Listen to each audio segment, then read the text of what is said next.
Warning: the following podcast contains graphic content that may be disturbing or triggering to some listeners. Discretion is advised.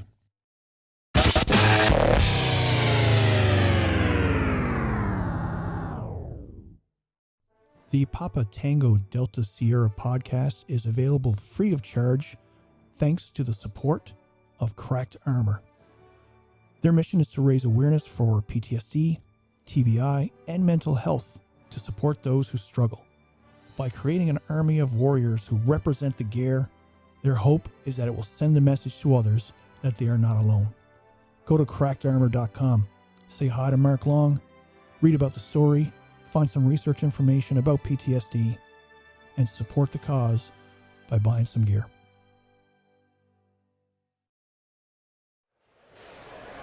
(10-9) Did you say Papa Tango Sierra Delta? 10-4. There's so much left to do, so many things I wanna say, and I say, don't make the change.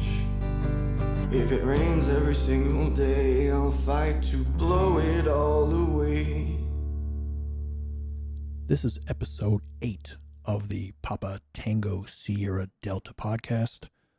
My name is Larry Payton, and I have been diagnosed with complex post-traumatic stress. I want to start off this episode talking about the outdoor sports and RV show that occurred a couple of weeks ago at the Halifax Exhibition Center. I was asked by Mark Long if I wanted to come out and give him a hand. So let's go back to episode 1. I was still really concerned about sharing too much about myself. One thing that wasn't mentioned on episode 1 is that Mark and I were troop mates at Depot. His bunk was pretty much straight across from mine. This was when everyone was in just one big room together, bunks lined up on one side of the wall, bunks lined down on the other. We went through the 6 months at Depot together, graduated on the 25th of March in 2002, received our badges, and went off to go to our first postings. A couple of weeks ago, I attended the outdoor show to volunteer in the booth for Cracked Armor. Also there, besides Mark, was Corporal Scott Evans, a retired, should I say medically retired, RCMP member. It was kind of cool, just the three of us there talking behind the table. It's that odd, when everyone's got PTSD kind of a feeling, that we could talk about shit and completely understand each other, completely get it, and then also go for 35 or 40 minutes and not say a goddamn word to each other. And we were totally cool with that. There was no such thing as a uncomfortable silence at all. It was quite comfortable. We were just who we were, doing our things, spacing off at times, talking shit at times. Chatting with Mark was pretty cool.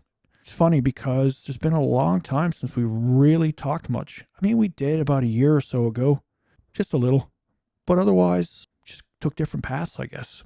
Mark said some really interesting things while we were working the booth, some of which really resonated with me and I want to share with you. One of them that I thought was actually kind of comical, in a dark way, of course, was when he said, "Man, can you imagine that day we graduated in March 2002, if you and I looked at each other and said, hey, in 21 years, we are going to be in a Cracked Armor booth, both fucked up, talking to people who are struggling with PTSD. I laugh because it's so friggin' true. I can't imagine if we ever had that conversation, if none of it ever crossed our minds. Why would we be fucked up? No, never crossed our minds at all. We were eager, we're excited. Piss and vinegar. Man, times changed. Times changed us is what I should say. Times changed us." Mark also mentioned a way he tries to describe his PTSD to people who don't really understand. He said to me, "If you have a dog that any time a person's hand comes near him, he gets struck. Every time. Hit. Hit. Hit. The dog is going to start leaning, protecting itself, almost clinching for that hit. Because it just feels like every time it's coming. Then all of a sudden, the absolute most amazing person in the world, could be anybody, just a very genuinely good person who loves animals, walks up to that dog and puts their hand out to pet him. the dog is still going to clinch, close its eyes, and expect to be struck. And as Mark said, that's my brain. That makes so much sense. I get it. I say it now because, yeah, it makes sense. Working the outdoor show was absolutely exhausting, physically and mentally. I was tired, bagged after the 3 days. 28 hours in 3 days, 2 10-hour days, and an 8-hour day. And when I got home that last night, my tinnitus was ringing like fire bells. But as tired as I was physically, I actually was mentally feeling quite good. And that's no doubt due to the number of people that I spoke with at that booth during that weekend. A lot of people stopped by to buy Cracked Armor gear, to talk to Mark, to meet him. He doesn't think so, but a lot of people wear his gear. A lot of people know his story. A lot of people think very highly of him. But I also got the opportunity to talk to people who were not there to buy any gear, that were just there because there were banners up that said Cracked Armor is in support of bringing awareness to PTSD, TBI, other brain injuries, and mental health issues. And people just stopped to talk.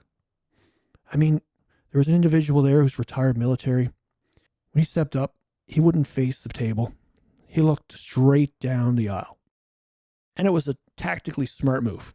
He could watch his 12, his 3, and his 9.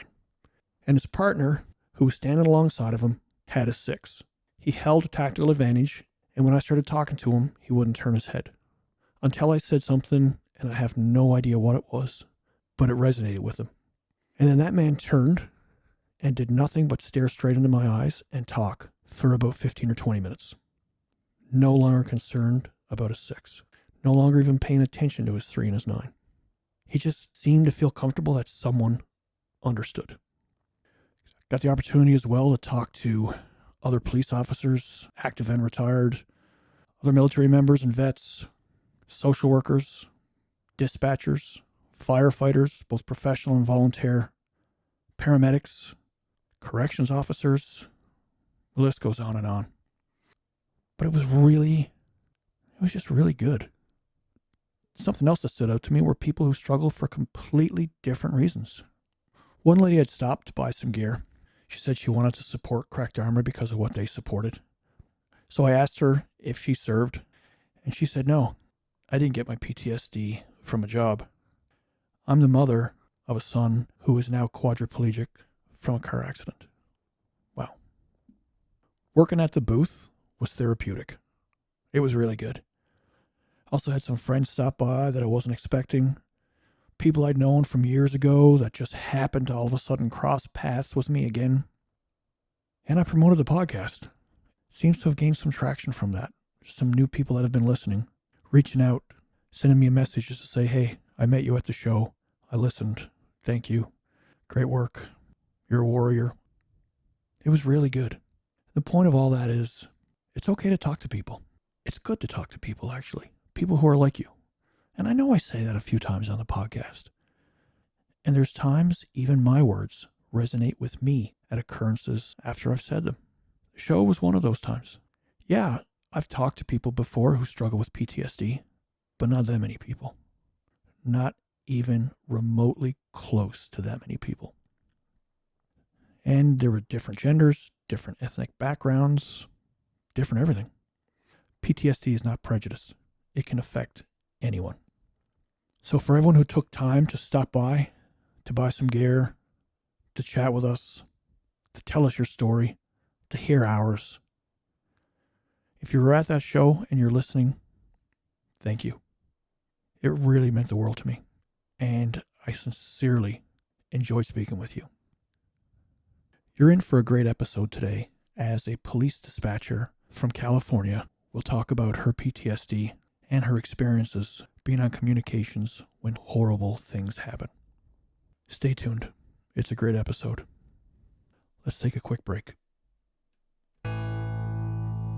Hey everyone, thanks for tuning into the podcast. If you have experience with post-traumatic stress and would like to join me for an episode, please reach out to me. You can contact me via direct message on Instagram PTSD_podcast, or you can send me an email at Papa Tango Sierra Delta Podcast at gmail.com. Cheers.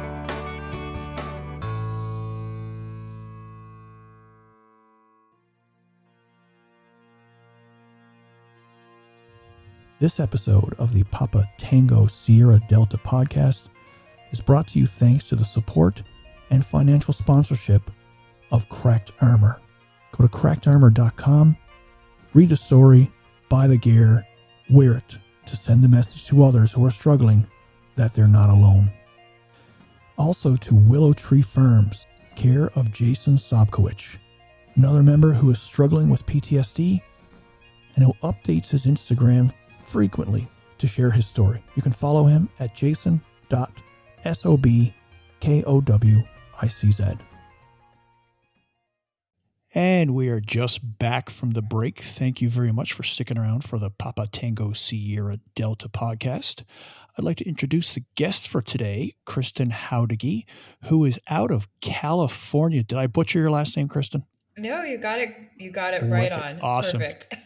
Kristen, we'll start with just tell us about you. Tell us about your background. Give us the goods. Well, I guess I could say that I always have been in law enforcement. I grew up that way, and the list is kind of long, but my grandfather, two of my uncles, my dad, my brother, now myself, my husband, and now my cousin are all in law enforcement. So I kind of grew up with it that way. And unintentionally, I got a job as a dispatcher and met my husband there. And since then, my uncle and cousin and brother have joined too. And so, yeah, it just has always been a part of my life one way or the other. Well, hold on. You just said I unintentionally got a job as a dispatcher. You have to tell me about this.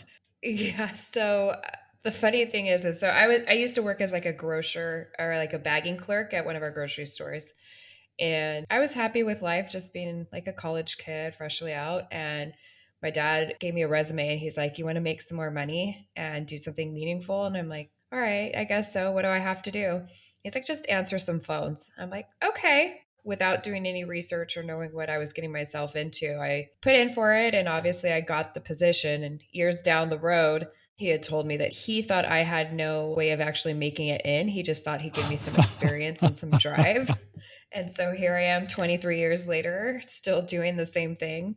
So it wasn't my like career choice for my life when I started it, but obviously I'm not going anywhere now. I'm too far in. I find it quite easy to say that being a dispatcher is not just answering calls, answering the phone. No, so far from it. Tell us about how it is down there with you and your dispatching duties. For us, we're a relatively smaller agency. I think there's maybe around 15 to 16 dispatchers, including our supervisors. And for us, our city's 10 square miles, but we're heavily overpopulated. So we're really a busy city, and we're in between two freeways, one of which comes directly from LA. So a lot of stuff comes into our town. So during day shift, there's usually two of us working. When swings pops on, there's three, and then we go back down to two around midnight. We don't do medical. We contract with our county fire department. And to be honest, I think we're too busy to add that on to our list of duties if we were to take that on. So it's just the two of us. So we kind of go back and forth if we work really good with each other, doing phones and radio at the same time, or picking up for somebody else if they're tied up with a call or tied up with radio duties or running people and that kind of thing. So there's a lot of multitasking going on. It's a good job. There's just, like you said, it's not just answering phones. Our minds are incredible and we visualize everything that's going on. For anybody in law enforcement or outside of law enforcement that want to know what we're doing, I don't know how it is in Canada, but they can do sit-alongs in our dispatch centers and kind of like get a feel for what we do. Most cops completely hate sitting in dispatch because it would drive them absolutely up the wall doing what we do. Yeah.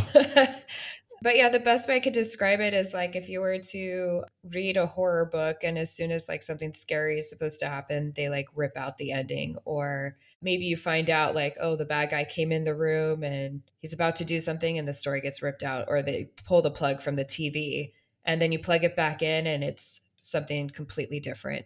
And then, we don't always get the closure.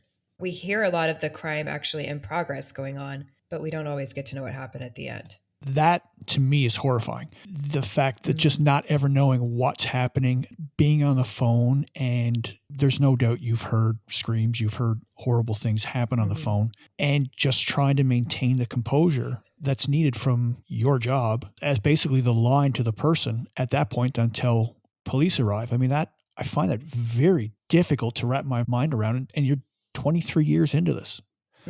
Yeah, I mean, those calls are always hard. The suicidal calls and the murder calls or the dead baby calls, those ones always kind of stick with you and you don't really get over it. And yeah, I think some of our officers forget, but we stay on the phone with them the entire time until they get there for those type of in progress calls, and we're trying to convince whoever it is to stay on the phone with us, to give us whatever information, to keep updating the officers and or prevent the person from doing whatever it is they want to do to themselves. And your husband is a police officer, you said. So have you ever been working while he is and had to dispatch calls to him? Any incidents that you were terrified for your husband?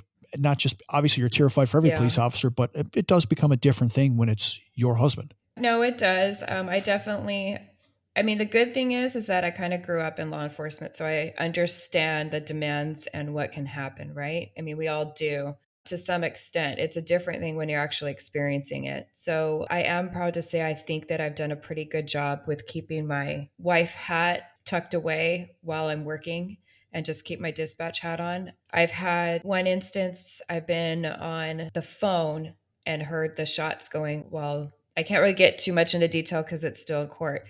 But while I put in a call about an active shooter, and he wasn't actually supposed to be in the field.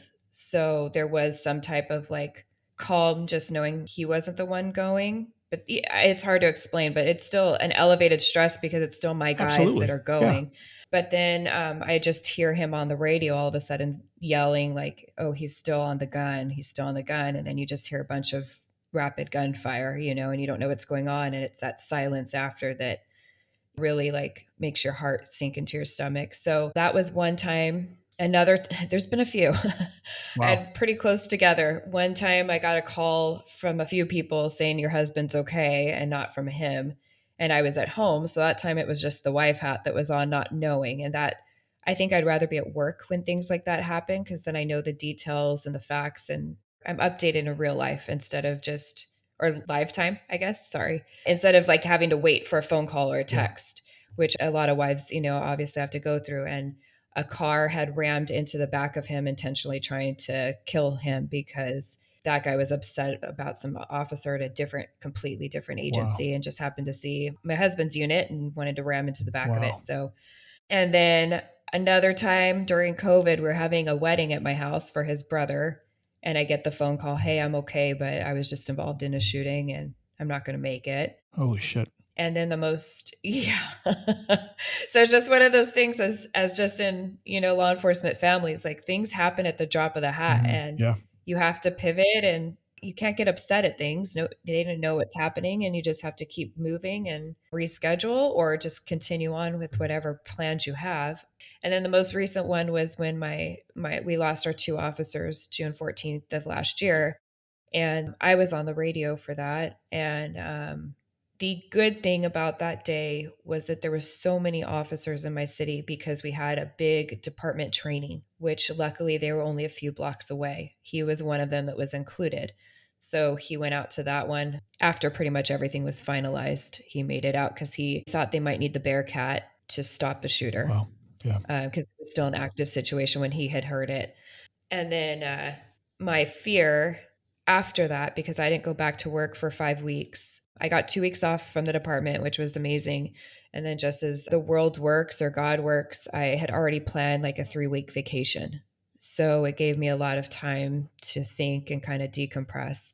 So within that first week or second week back, I mean, I was always afraid of if I'd be able to dispatch again or hold it together again. And we had an active shooter at a city just north of us with an officer down. And I guess I just kept with my normal routine and called my husband because he was working that day too and told him, hey, go get the Bearcat. There's an officer down. And none of our guys hesitated. I think even more, it was like, no, we're going to go help save this one and see what we can do. And So he got there with the Bearcat, and on the radio, it was being put out that they were still taking rounds. So that kind of, if I'm being honest, broke me down in the dispatch center. Like I didn't lose it, but I definitely had tears coming down because I didn't want to go through it again. But he was okay. He loaded up the officer and the Bearcat and they took off, and they didn't take any rounds at that time. So Wow. it's been heavy the last few years. Wow. Yeah, it has been heavy. Yeah. How are you doing with it all? I mean, does your department do much in terms of mental health services, support? Again, as the world and God would work, our last chief that we had, he was really, really supportive of our peer support team. And so I had some training through the FBI and A. I'm a certified like resiliency wellness teacher with another civilian at my department. And so we've been trying to push for it for years.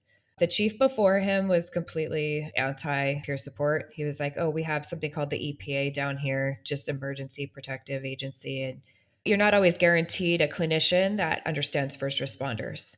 And so, long story short, I had told our last chief that was supportive about it that, my brother had talked to him and he had been in a shooting, and they compared his trauma to that of a UPS worker. So it's like you can't always rely on those types of clinicians. You need to vet your clinicians and throughout all my classes I've taught, a lot of the guys have gone to clinicians and they end up consoling the clinicians because the clinicians are not prepared to hear what we and you guys obviously really see and what we hear and what we go through. Absolutely. And understand the culture and the walls we have up already and the hesitancy because we could get, your guns taken away or we could be put off on leave, that kind of thing. And they don't understand that. So long story short, Ben, he was really supportive of it. And once he became chief, he told me and my partner to go through with it and to start a peer support team. And so he got the ball rolling. That was just shy of 2 months before our guys got taken from us. And so it's been developing. And at that point, when our 2 guys got taken from us, I think our agency really understood what peer support was, because we have what's called like a regional peer support. So our county will take care of any losses in our jurisdiction. So they showed up within a few hours. And I mean, we had canopy tents set up. We were fed breakfast, lunch, and dinner. We had different agencies taking care of patrol services and everything else because I think we didn't work for like a week. They really gave us a lot of time to just kind of grieve and kind of process everything that went on. So moving forward, we're trying. It's still in the beginning stages. There's only 4 of us that are certified. It's a very slow process, but they do continue putting things out. We got an app now that's through our city that everybody's been told about to download. And I know that there have been some people that have been going and getting therapy since our incident, me included. It's getting there, but it takes a while. No, it does. That's fantastic. The peer support, have a lot of people been reaching out? Are members afraid to use it? I know like a personal thing for me is just always the fear of keeping things within the force because like you said earlier, you get scared of it being on your record or what's going to happen. Are they going to come and say, I can't work. I can't do this anymore. Are they going to take my service pistol? How are people down there? Are they feeling comfortable to reach out for peer support? I mean, you're always going to have, I think, some of those that have their walls up. I know that some of those quote unquote tough guys went to our critical incident classes, I guess you could say, with our debriefings with the clinicians once that had happened. We even had the wives go and stuff like that too. So within a few months after that, I've had quite a few reach out to me about themselves, about their spouses, even about their kids. So, I mean, I think that was like a huge, unfortunately, sometimes it takes a huge incident for people to open up their eyes. So people have been utilizing it. I'm sure there's still some hesitancy with it. We always want to act like we're okay and we don't want to have anyone think that we're weak or we can't handle the job or anything like that.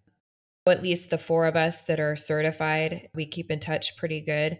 And we're very open with people about how we're feeling and what we're going through and how we're processing things. And I'm pretty much an open book. So if somebody asks me and if a day I'm feeling crappy, I'll tell you I'm feeling crappy. Or if I get a certain call, then I'll tell you, yeah, that one messed me up and I went right back to June. We're getting there. Absolutely. And I'm very happy to hear that you have been working through it because I'm not going to put any words in your mouth. However, you have been through traumatic scenarios. You have been through traumatic situations. You've experienced it. And that leaves scars, whether they're small, whether they're big, it leaves scars and it stays there. And now you go on this peer support coincidentally 2 months before you're about to face your biggest challenge yet. Mm-hmm. You get some time to relax, think things through, and you come back and face another traumatic event in short order. Mm-hmm. How is it that you are managing to continue on? Because really, Kristen, I mean, it's an amazing story. You are an amazing person. And I'm sure I know you're the kind of person who's not giving yourself any of that credit. You're just, well, this is what I'm supposed to do. I mean, this is what a cop's family does. But the reality is you are. And I mean, you've got a fortitude and a strength that is enviable. What would you share with people who I'm struggling? What would you share with people who are struggling to find their way back? Well, thank you, but I don't know. I'm still struggling and trying to get it back too. And I just take it day by day. And some days it's like hour by hour. And I hit low days a couple times through the week, if I'm being honest. There's just, certain triggers, especially being at work, sitting in the same position that I sat, when that things happen. And I'm a creature of habit, but I'm very slow moving. So before everything had happened, I think, not to brag, but I think I had my ish together. I do gratitude. So I'll like say in the morning what I'm grateful for, go to sleep saying what I'm grateful for. I was journaling, I was doing daily devotion. I was just happy. I was just happy all the time. And I was more healthy. I was eating good. I never drank. It was very minimal. And I would exercise here and there. 2020 slowed it down a little bit, but I used to be in really good shape. After that happened, like everything stopped, basically. Like I stopped doing everything. And so I'm just barely getting back to all of that. We even stopped the podcast for a while because we just couldn't function or talk about it or anything. So I think it's just giving yourself grace and just knowing that every day, try to do something positive moving forward. And so I was drinking pretty, not heavily, I would say, but like drinking a lot more than I would, or before I would go to bed if I had a stressful day. So I've changed that up, and I'm going to sound like completely old lady here, but I drink tea now all the time. And it's like a lavender chamomile, and it's for bedtime, and it helps you like just relax and put you to sleep. My habits back. So starting my devotions again and starting to do my gratitudes again and starting to pray again and getting to that healthy eating again. And eventually I'll get to exercising better. So I think it's just taking slow baby steps, because when everything crashes down around you, it's hard to go back to normal.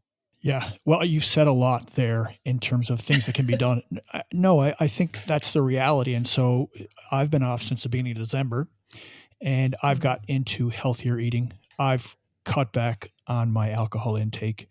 I've not cut it out. I'm not going to lie. I'm still having enough, but I've cut back, and I've started exercising again because likewise, I put on a load of weight, especially during COVID. And that's when I started going downhill mentally as well. COVID wasn't the factor in that. However, it just coincided. Mm-hmm. I agree with you 100%. I find working out again, I mean, most mornings I get up and I feel sad. I don't know why. I just feel sad. Even though I may not want to work out, I'll get on the Peloton, the bike here behind me. I'll do some yoga, which I've gotten into since. And it helps a little bit. I'm not going to say I walk away and I'm ready to dance on clouds, but I do feel better. I don't feel at least as sad anymore. I feel like I've accomplished something, which is a huge deal to me. So I agree with you. I think what you're doing is fantastic. And I think a lot of people can learn from that. With 23 years in, and I mean, we've already talked about this, but I just sort of want to talk about it more directly. First responders and military struggle with PTSD. It's known. Yes. Firefighters, paramedics, police, Army, Navy, Marines, Air Force, whatever, they struggle. But there's a lot of sectors as well that people forget about. And I believe dispatchers are one of those sectors. I mean, is that something you can add to? What is it that people need to realize or need to sort of conceive with regards to what your job entails, what it is that you need to do, how it is that that can impact you? I mean, I know you've alluded to it already, talking about some of those calls, but it's not just those calls. It's 23 years of a lot of calls. Like anything, it weighs on you, right? Like I just told you guys like a bunch of stuff that compiled over the last 3 years. And that's pretty heavy.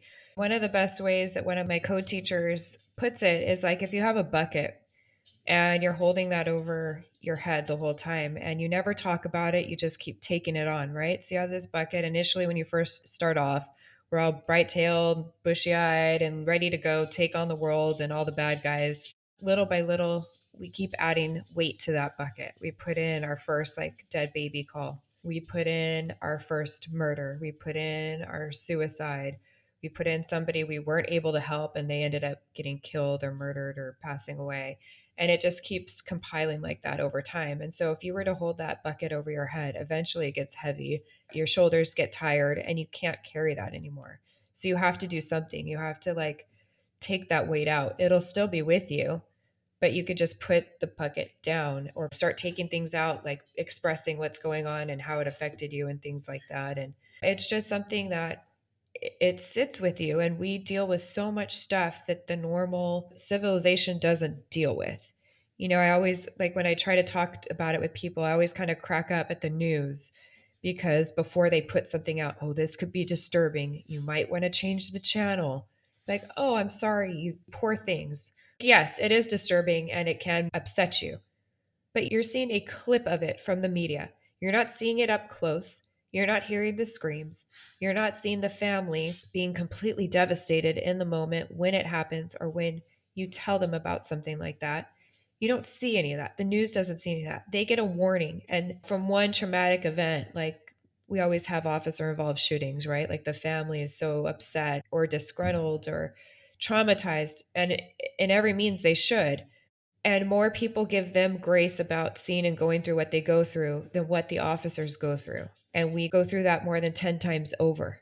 So, yeah, we carry that trauma with you. And sometimes we grow a thick skin because we see so much of that so often, or we hear it so often. And people don't understand that that's like our protective barrier. Because if we really got upset over every call, we couldn't do our job. Absolutely fantastic, because it's a side that we rarely talk about. And I love the fact that you say that warning, because I put that warning even before my podcast, just because my concern of someone coming on and losing their mind, because it's like, Yeah. I just tuned in and I heard this guy talking to this lady, and she was talking about her first dead baby call and officer shootings, and it's, Yeah. but that becomes our world that we live in. I think Yeah. that's a problem as well. And that's what eventually wears us down and makes us hypervigilant, because you know what's out there. You know what lurks around those corners. Yeah. And it changes how you see things. Definitely. To step away a little bit from this, and we'll get back to it, but tell us about the 911 Strong podcast. Give us the background on that, which is, I mean, it's really cool. It's quite big. So the podcast thing was just, it was just so random how it happened. So I work with one of our best friends, or pretty much a family member, Aram Cho, and he works with me and my husband, and we happen to work on the same team for quite some time. And so we would always like carpool to and from work just to save on gas and just to be able to, vent and talk about work and life and all the things. And Aram is just the biggest entrepreneur I know, and just ideas pop into his head like crazy, and he gets so driven. So it was his idea. He's like, this is great. Our conversations are funny. We're having fun. It's real, and it shows the human side of things. Like, let's start a podcast. And I'm like, okay, let's start a podcast there. I'm sure we'll see what happens. I think we're on our third or fourth year and we're doing pretty good. We've, gotten some sponsors and stuff and some exposure and everything. And yeah, just here and there, other podcasts like yours have popped up, and I'm more than happy to do them and just kind of branch out and see what it's like.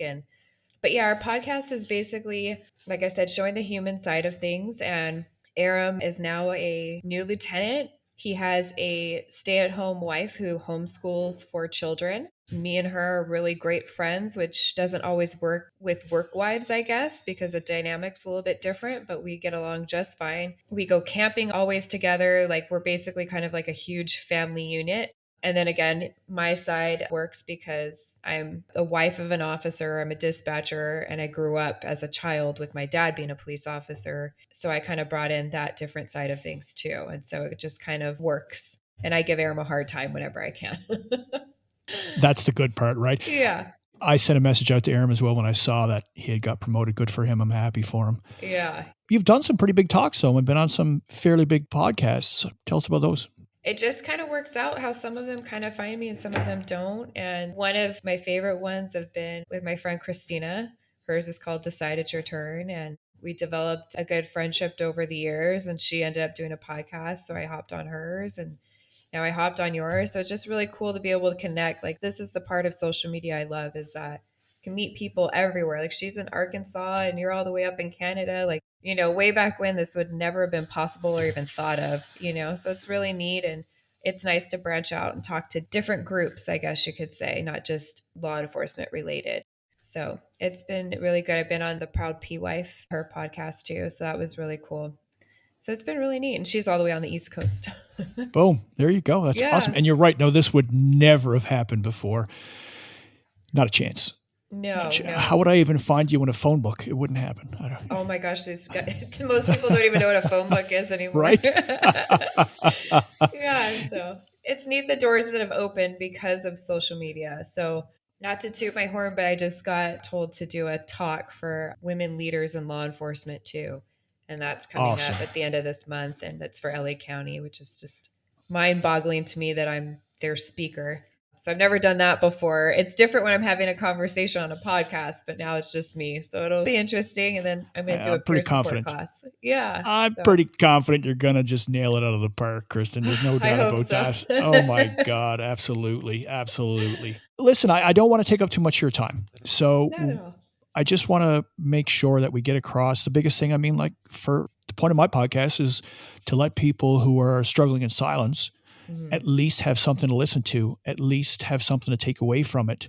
And those dispatchers out there, and I believe a lot of them will hear your word, and the fact that there's been a voice put to it, and that feelings that they struggle with even speaking of or putting words to, the fact that you can do that is going to go a long way.